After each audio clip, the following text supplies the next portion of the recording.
दोस्तों financial year 2025-26 की जो ITR filing income tax return filing शुरू होगी उसके नए फॉर्म्स गवर्नमेंट की तरफ से जारी कर दिए गए हैं। आज के इस वीडियो में हम बात करेंगे कौन सा फॉर्म आपके लिए एप्लीकेबल है, किन किन टाइप्स की इनकम के लिए कौन सा फॉर्म एप्लीकेबल होता है। काफ़ी सारे लोग फर्स्ट टाइम अपनी इनकम टैक्स रिटर्न फाइल करते हैं तो उनको कन्फ्यूजन होता है, वो गलत फॉर्म सेलेक्ट करके अपनी आईटीआर फाइल कर लेते हैं। तो इस वीडियो को एंड तक जरूर देखिएगा ताकि आपको भी पता चल जाए कौन सा फॉर्म आपके लिए एप्लीकेबल रहने वाला है। और इस साल जो फॉर्म है उनमें कुछ चेंजेस भी किए गए हैं, तो उसकी भी बात इस वीडियो में हम करेंगे।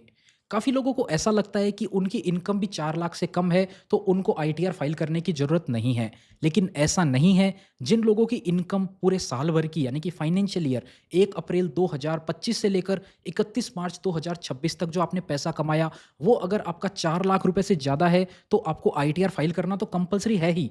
उसके अलावा भी 12 ऐसे पॉइंट होते हैं, अगर आपकी इनकम 4 लाख से नीचे भी है ना, तो भी आपको आईटीआर फाइल करना कंपल्सरी है। उसके लिए हमने ये वाला वीडियो बना रखा है, अब ये वाला वीडियो जाकर के देख सकते हैं। जैसा कि आप देखेंगे उसमें हमने टोटल 13 पॉइंट के बारे में डिस्कस किया है। उन 13 पॉइंट में से कोई भी पॉइंट आपके लिए क्वालिफाई करते हैं तो आपको आईटीआर फाइल करना कंपल्सरी है। पहला पॉइंट तो हो गया कि आपकी इनकम 4 लाख से ज़्यादा है। उसके अलावा 12 पॉइंट और है। कैश डिपॉजिट आप करते हैं ना, सेविंग अकाउंट, करंट अकाउंट, उसमें भी आपको आईटीआर फाइल करना कंपल्सरी हो सकता है। तो वो वीडियो ज़रूर से देख लीजिएगा, लिंक आपको मैंने डिस्क्रिप्शन में दे दिया है। चलिए बात करते हैं आईटीआर 1 किन लोगों को फाइल करना होता है। देखिए, आईटीआर 1 सबसे बेसिक आईटीआर होता है, जिसकी सैलरी से इनकम आ रही है ना, उनके लिए होता है। अब क्या-क्या कंडीशन है, देखिए, आपकी टोटल इनकम 50 लाख रुपए से नीचे होनी चाहिए, तो आप आईटीआर 1 फाइल कर सकते हो।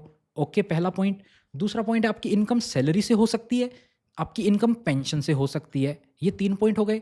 इसके अलावा इस साल एक नया पॉइंट ऐड किया गया है, आपकी हाउस प्रॉपर्टी से भी इनकम है ना, 2 हाउस प्रॉपर्टी से अगर आपकी इनकम आ रही है। हाउस प्रॉपर्टी से इनकम कब आती है? आपने उसको किराए पर दे रखा है, वहाँ से रेंट इनकम आ रही है, तो उस कंडीशन में आप आईटीआर 1 में दिखा सकते हो। अभी तक 1 हाउस प्रॉपर्टी को आईटीआर 1 में डालने का ऑप्शन होता था।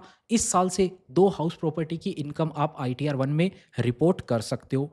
इसके अलावा अदर सोर्सेज़ से आपकी इनकम है, सेविंग अकाउंट का इंटरेस्ट हो गया, एफडी का इंटरेस्ट हो गया, तो वो आप आईटीआर 1 में रिपोर्ट कर सकते हो। या फिर आपकी एग्रीकल्चर इनकम है 5,000 रुपए से कम, तो आप इसको आईटीआर 1 में रिपोर्ट कर सकते हो। और उसके अलावा लॉन्ग टर्म कैपिटल गेन आपका इक्विटी से हो रहा है, 1,25,000 रुपए तक एग्जेम्प्ट है। तो अगर आप इस कैटेगरी में आते हो, आपका भी सिर्फ़ और सिर्फ़ लॉन्ग टर्म कैपिटल गेन है जो कि 1,25,000 के नीचे है, तो आप उसको भी आईटीआर 1 में रिपोर्ट कर सकते हो। ये सारी कंडीशन अगर आप फुलफ़िल कर लेते हो या इनमें से कोई भी एक आधी कंडीशन भी आपको लग रही है कि आपकी टोटल इनकम 50 लाख से नीचे है, सैलरी इनकम आ रही है, पेंशन इनकम आ रही है, 2 हाउस प्रॉपर्टी से इनकम आ रही है, सेविंग अकाउंट एफडी का इंटरेस्ट है, एग्रीकल्चर इनकम है 5,000 के नीचे-नीचे तक, एग्रीकल्चर इनकम 5,000 से ऊपर हो गई तो आईटीआर 1 फाइल नहीं कर सकते। लॉन्ग टर्म कैपिटल गेन आपका ऊपर हो गया 1,25,000 से तो आईटीआर 1 फाइल नहीं कर सकते।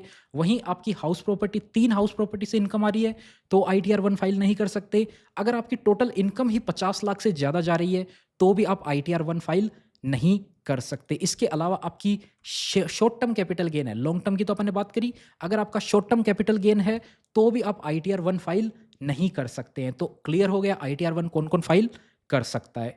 अब देखिए, आईटीआर 1 हो गया, बेसिक ही जनरल जो है सैलरी वालों के लिए होता है। आईटीआर 2 भी सैलरी वालों के लिए ही होता है। उसमें आइए देखते हैं क्या-क्या कवर होता है।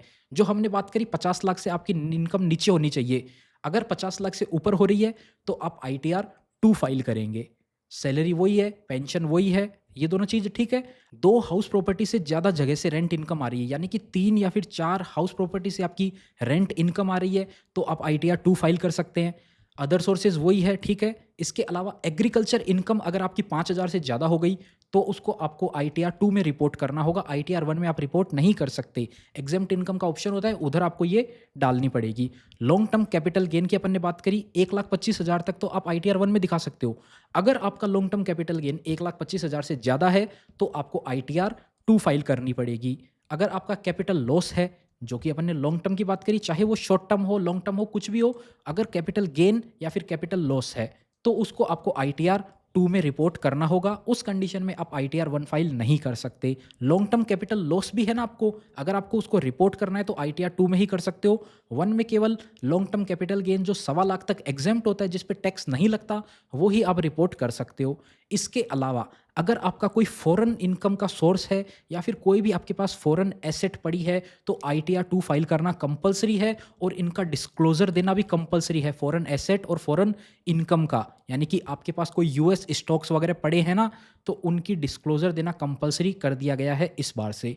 उसके अलावा आप किसी कंपनी में एक डायरेक्टर हैं, तो अगर आप एक डायरेक्टर हैं तो आपको आईटीआर 2 ही फाइल करनी है, आप बाकी आईटीआर 1 फाइल नहीं कर सकते हैं। उसके अलावा कोई स्पेशल रेट की आपके पास इनकम आ रही है, स्पेशल रेट मतलब ऑनलाइन गेमिंग वगैरह आप करते हैं, वहाँ से आपको 30% का टीडीएस कटता है ना जिस पे, वो इनकम है अगर आपकी, तो आईटीआर 2 आपको फाइल करनी पड़ेगी। ये हो गए आईटीआर 2 के केसेस। अब बात करते हैं आईटीआर 3 की। देखिए आईटीआर 3 बिज़नेस के लिए होती है। आईटीआर 3 सबसे कॉम्प्लिकेटेड होती है, सबसे बड़ी होती है। आईटीआर 3 से पहले अपन आईटीआर 4 की बात कर लेते हैं, उसके बाद में अपन आईटीआर 3 की बात करेंगे। आईटीआर 4 कौन-कौन फाइल कर सकता है? आईटीआर 1 की कंडीशन है ना, वो तो सारी पूरी हो रही है, वो लोग तो कर ही सकते हैं। उसके साथ-साथ आपकी आईटीआर 1 की सारी कंडीशन हो सकती है, उसके साथ आपकी बिज़नेस से कोई इनकम आ रही है। अब वो जो बिज़नेस इनकम भी आ रही है ना, उसको आप प्रिज़म्पटिव टैक्सेशन में दिखाना चाहते हो, यानी कि आप पूरा बुक्स ऑफ अकाउंट मेंटेन नहीं करना चाहते, आप चाहते हो छोटा-मोटा आपका बिज़नेस है, तो आप गवर्नमेंट आपको ऑप्शन देती है कि आपका जितना टर्नओवर हुआ या फिर आपने जितने का माल वगैरह जो भी बेचा ना, उसका कुछ परसेंट 6%, 8% मिनिमम रूल होता है, उतना परसेंट आप प्रॉफ़िट दिखा दो, आपको कोई भी बही खाता, कोई भी अकाउंट्स वगैरह मेंटेन करने की ज़रूरत नहीं है। तो वो आप अगर प्रिज़म्पटिव टैक्सेशन में जाते हो, 44 एडी एक सेक्शन होता है, 44 एडी ए सेक्शन होता है। ये पुराने सेक्शन है, पुराने इनकम टैक्स एक्ट के तहत ही आपकी आईटीआर फाइल हो रही है, तो इसीलिए ये पुराने सेक्शन अपन ने लिए हैं। अगले साल से जो आईटीआर फाइल होएगी ना, इनकम टैक्स एक्ट तो नया लागू हो गया 1 अप्रैल से, लेकिन अभी जो आईटीआर फाइल हो रही है, ये तो पिछले साल की ही हो रही है, तो इसीलिए ये पुराना एक्ट के हिसाब से फाइल होगा। अगले साल से नया एक्ट आ जाएगा, तो फिर ये सेक्शन वगैरह सब बदल जाएँगे। अभी आप प्रिज़म्पटिव टैक्सेशन ऑप्ट करते हैं, आपकी इनकम 50 लाख के नीचे है, तो आप आईटीआर 4 फाइल कर सकते हो। बिज़नेस की इनकम होनी ज़रूरी है। आईटीआर 1 की सारी कंडीशन हो सकती है, उसके साथ-साथ आपकी बिज़नेस इनकम हो रही है, तो आपको आईटीआर 4 फाइल करना पड़ेगा। और बिज़नेस इनकम में भी ऐसा नहीं कि आपका बड़ा बिज़नेस है, जो आप पूरा बुक्स अकाउंट्स मेंटेन वगैरह कर रहे हैं, उस कंडीशन में नहीं, केवल प्रिज़म्पटिव टैक्सेशन का ऑप्शन मिलता है, जो कि आप अज़्यूम करके सरकार बोलती है कि इतना पैसा आप हमें प्रॉफ़िट डिक्लेयर कर दो, उस पे टैक्स बनता है तो दे दो, नहीं बनता तो कोई दिक्कत नहीं है। ये हो गई कंडीशन आईटीआर 4 की। अब आईटीआर 3 की बात कर लेते हैं। आईटीआर 1 भी आपके लिए एप्लीकेबल नहीं है, आईटीआर 1 की कंडीशन भी आप पूरी नहीं कर रहे, आईटीआर 2 की भी नहीं कर रहे, आईटीआर 4 की भी नहीं कर रहे, तो आप आईटीआर 3 कर सकते हो। एक इंडिविजुअल के लिए आईटीआर 3 बचता है, फिर वो आखिरी ऑप्शन है। इसमें सब कुछ आता है, सबसे डिफ़िकल्ट, सबसे लास्ट नंबर पे यही होती है भाई, सब कुछ, यानी कि बिज़नेस भी आएगा, salary, F and O, intraday, short term capital gain, long term capital, सब कुछ है आपके पास, तो सब कुछ डाल दीजिए। अगर आपके पास सिर्फ़ एफ-एन-ओ है, तो आपको सिर्फ़ एफ-एन-ओ है तो आईटीआर 3 ही फाइल करना होगा। इंट्राडे ट्रेडिंग कर रखी है सिर्फ़ आपने, तो आपको आईटीआर 3 फाइल करना होगा। सिर्फ़ आपका बिज़नेस है जिसकी आप पूरी बुक्स ऑफ अकाउंट वगैरह मेंटेन करवाते हैं, तो आईटीआर 3 फाइल करना होगा। आईटीआर 3 एक लास्ट ऑप्शन है, इसमें सब कुछ आ सकता है। अब काफ़ी लोग कन्फ्यूज़ हो जाते हैं, सर सैलरी है तो सैलरी के लिए आईटीआर 1 फाइल करना है, और बिज़नेस इनकम है तो बिज़नेस इनकम के लिए आईटीआर 3 फाइल करना है, 2 फाइल करनी है क्या? नहीं, आईटीआर 3 ही फाइल होगा। आईटीआर 3 में ही सब कुछ आ जाएगा, सैलरी भी उसमें आएगी, वो भी सब कुछ बिज़नेस वगैरह। तो इसमें आईटीआर 3 फाइनल होती है, इसके अंदर आप सारी इनकम दिखा सकते हैं। तो उम्मीद करते हैं आपको समझ में आ गया होगा कौन-सा फ़ॉर्म आपके लिए एप्लीकेबल रहने वाला है, आईटीआर 1, 2, 3 या फिर 4।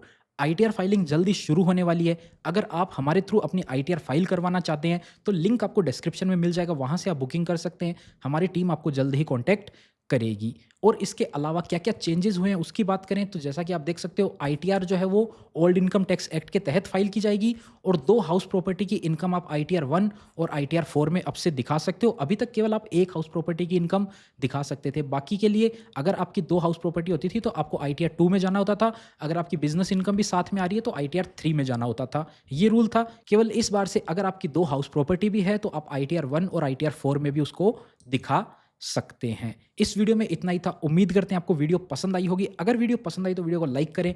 चैनल पे नए हैं, इसी टाइप का कंटेंट और देखना चाहते हैं तो चैनल को सब्सक्राइब करें। किन-किन लोगों को आईटीआर फाइल करना कंपल्सरी है, उसके लिए ये वाला वीडियो ज़रूर से देख लीजिएगा। नहीं तो आपको भी इनकम टैक्स नोटिस आ सकता है अगर आप आईटीआर फाइल नहीं करते हैं तो।